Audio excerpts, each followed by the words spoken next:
Hello. I am surrounded by dogs and potentially a bunny.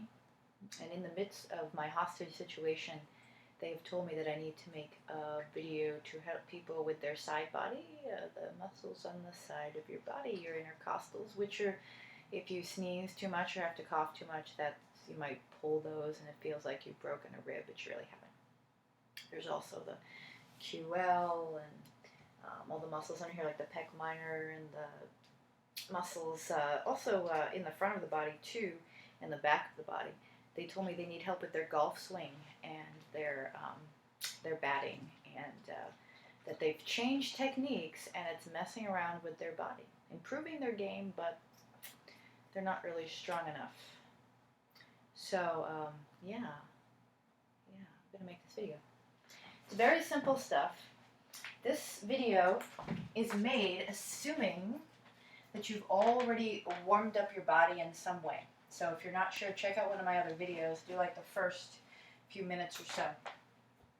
In any case, there's no sense strengthening the side of your body only without getting some of the front and the back. Okay? Because your body's a three-dimensional type of thing, right? So we're going to come to our elbows first. And what I'm going to do is I'm going to show you the breath that you're going to use. The breath that's going to get some inner heat going for you, so your body starts to warm up from the inside out. All right, so you don't have to start right away. I'm going to do quite a few of these, so you can just jump in at any time. So I'm going to turn my toes under to begin. Now, a lot of people can't really manage this sphinx-like position, so what you want to do is you want to tuck something underneath the front of your pelvis like this.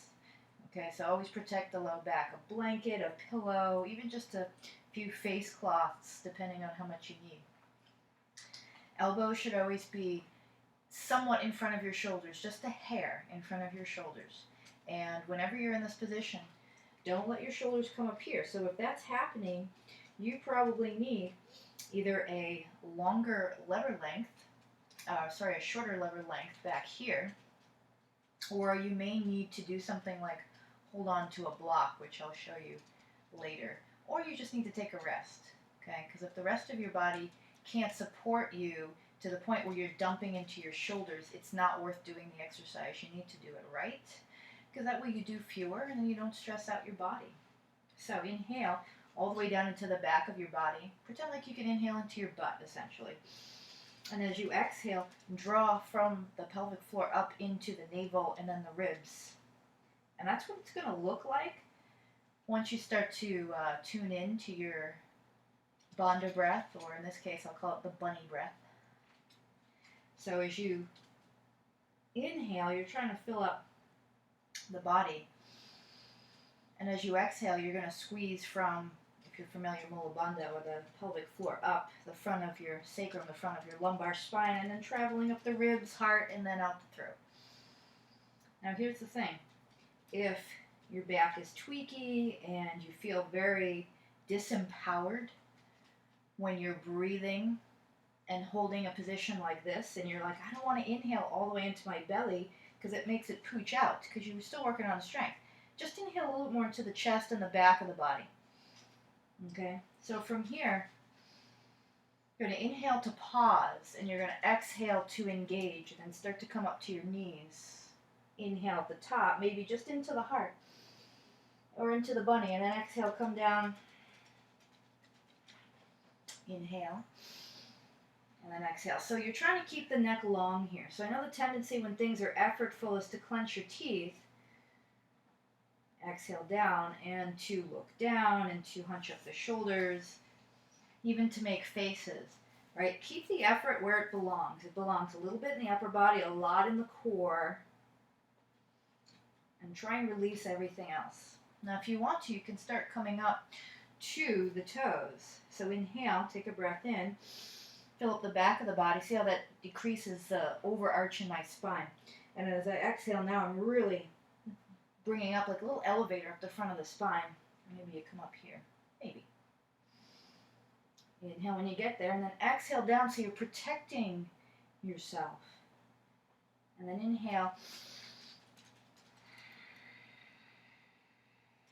Inhale.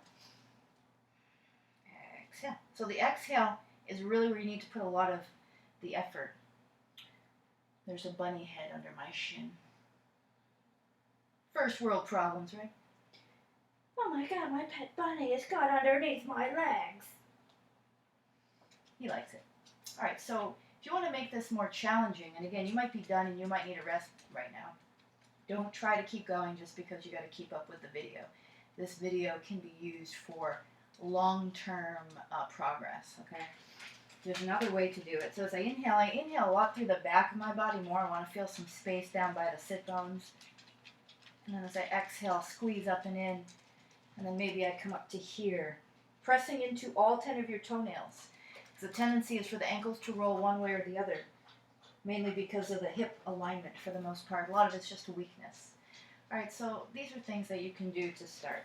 And from here, I would take a nice exhale and push back and come to child's pose for a little bit. You know, just kind of chill out.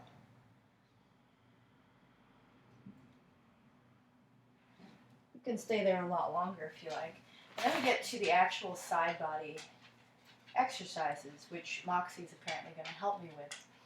Nope, she's decided that I'm good to go on my own. Okay, so we're going to use a lot of forearms here, mainly because most people don't have the wrist, forearm, hand, and finger strength, but not just the strength, but they don't fully understand how to engage in through the fingers, the finger pads, the fingers, and then the outer and inner ridge of your hand. So I just want you to, if you're going to skip forearm and go to hands, you better make sure that you have a good, strong, wide finger, good base. You feel a lot of strength in the outer ridge of the palm and not the heel of the hand. Okay. So here from the forearm, again, I'm trying to keep the elbow slightly in front of the shoulder. And the tendency here is to put everything in the elbow. How about some into the hands and the underside of your wrist? What's a good way to work up to this? Well, there are knees, and you can do these little dips. I always exhale. Inhale. If you want to, I would say it's safer to inhale coming down, and then exhale coming up if you want to make it a little quicker and you don't want to breathe so much. That's fine. You can start extending one foot. You can take this foot in front. You can start straightening the bottom leg. You can stagger, you can stack, you can float, okay? So many different ways to do it, and if you're kind of a flexibility freak, you can do stuff like this. Not that I'm calling myself a freak, but it's not a bad thing to be. And then you'll just switch to the other side, right? So as we started before, we've got knees, one extended leg, one bent leg, okay? And then you've got one bent leg in front, kind of like a lunging stance. Okay, and then you've got stagger, stack, float. Maybe you do other things like lift the leg in front. This is all going to engage side body. But here's the thing. If you're not breathing, and I was breathing the whole time I was talking to you, if you're not consistently pulsing the low belly up and in, especially when you make movements, you're going to start dumping into the low back. So it's really important for you to know your body and know when you can and can't do that. Okay, so I'm going to take 2 more poses here for side body stretch and strengthen. So the first one's going to take the right foot in front. Oh, look, a spider. I've got everybody joining me today. Spidey, rabbity, doggy. What else is next? Okay, looks like I'm safe. I think they took the spider out to make sure that I completed the video. They think they have good hostage techniques, but I'm not really afraid of spiders. Now, if they brought out a bee, then I would definitely be scared. So from here, I'm going to grab a block to which my spider is coming to. Hello, Mr. Spider. Alright, so you may or may not need blocks, and you may need to be on your back knee for this. You'll see. If you go on your back knee, give it a little swivel. So from here, this is traditionally triangle. You're going to have both legs bent, and then like you're stringing a bow, you're going to take your free hand, which in this case is your left hand, and you're just going to sort of draw it across the body. Maybe it stops here. Once you feel pretty strong and straight in here, then you can straighten the legs. And this is important because a lot of times People straighten the legs first, then they lock out their pelvis and their spine, and then they try to make this position. It doesn't really work that way. So you stay low, and maybe this is your pose. Once you're here, see how that works? Once you're here, now I gotta rearrange myself. Then you can start doing some other stuff. So you can start taking your arm here, not on your knee, never to your knee. You can start doing stuff like exhale, draw the low belly up and in, get long through the crown, take your hand behind your head. And then this crazy stuff here. If your shoulders bother you, I find this is a really good position. Okay? And then of course you always want to come down in between. And then you will do the other side. So let's start from the ground up. String your bow. And then start to straighten things. Alright? Take it up. Bend your legs. Take an inhale, just to kind of wiggle things around, and as you exhale, start to roll your underside ribs towards the top, then straighten the legs. Perhaps from here, soft bend of the knees, important here. Take it behind, take it out. Right? All sorts of crazy stuff you can do. Obviously, side plank, like we did before, is an option. So instead of being on your forearms, but here's the thing, you gotta make sure that you really got some good support. So you can go side to side here. And then one of my favorite ones to do is on the hands or the forearms. Take a block. Take your legs in the position of your choice. I showed all of them to you earlier. You take this block and you put it back. And then you come up and then you grab the block. It puts a little bit of a work ethic into it. You know, like you're building stuff. But the whole time you're doing this,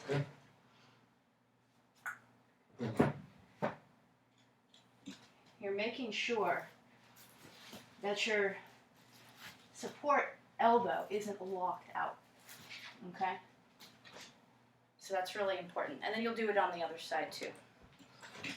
Right now I got a bunny that's trying to escape to the back of the couch, which we try to avoid at all costs here. So my disappearance is temporary.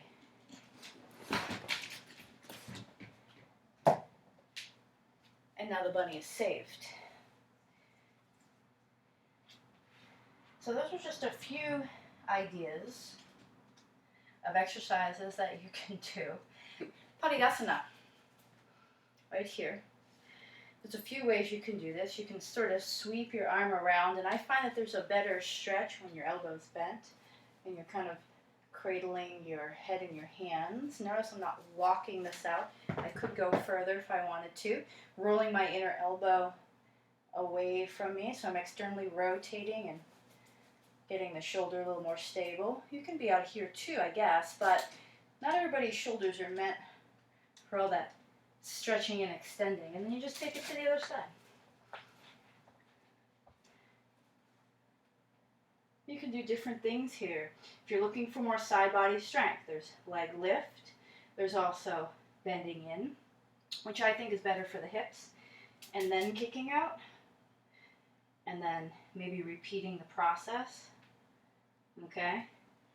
And then from that, there's a million other things I could show you, but that's a good place to start. And you should feel a little sore, maybe later in the day or the next day if you do them right and if you do them consistently.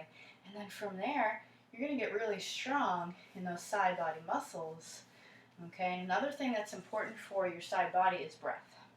So I'm not going to go too much into it here, but the more you're able to align your posture so you can inhale and press down all the different breathing diaphragms and you create space in your body. It's not so much creating space as you're pushing down and opening things and creating a suppleness all the way down the body. And then as you exhale, you just kind of release. And if you want to be more active with the exhale, like we were earlier, you can draw up and in from the pelvic floor and lift, and then start to work your way up. Otherwise, when you inhale, think of it as a 360 experience. It's not the front of your body. It's not just the back, it's the sides. Work on your breathing about 5 minutes a day, and you will find that you'll just open up parts of your body you didn't really know existed or you forgot about. Okay, so that's it. I think I'll be released from my doggy bunny hostage situation now because I performed my duty. They just gave me the paws up. I'm good to go. And you're good to go. So, hope you enjoyed it and have fun.